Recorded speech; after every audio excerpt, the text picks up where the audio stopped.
necessità proprio di quelle impellenti, perché avevo delle problematiche sia di vecchi impianti, avevo una serie di problematiche anche sui rimanenti, quindi ero sempre in qualche maniera non solo le problematiche fisiche, c'erano pure problematiche nelle relazioni sociali, un sorriso aperto, un qualche cosa che ti permetteva poi di relazionarti bene. Quindi avevo questa necessità impellente. Parlando con mia sorella, che tra l'altro anche lei è venuta con me, ci siamo imbarcati in questa avventura con un sacco di perplessità iniziali, perché eravamo veramente titubanti e paurosi, perché ci siamo imbarcati da un momento all'altro così, e una volta arrivati qua invece abbiamo trovato prima di tutto l'accoglienza, abbiamo visto questo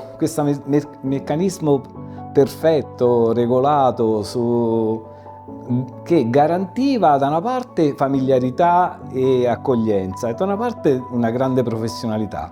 E questa è una delle cose che ci è piaciuta di più. È risolto oggi senza problemi, ho fatto il controllo tutto preciso.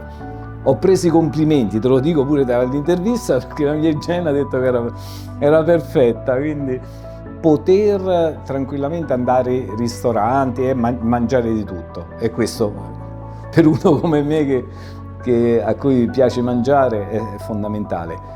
E la seconda cosa è il miglioramento proprio dell'approccio, non tanto la relazione, perché la relazione poi si fonda su altre cose, una sicurezza un po' più nell'affrontare le situazioni, perché stavo bene, stavo meglio con me stesso.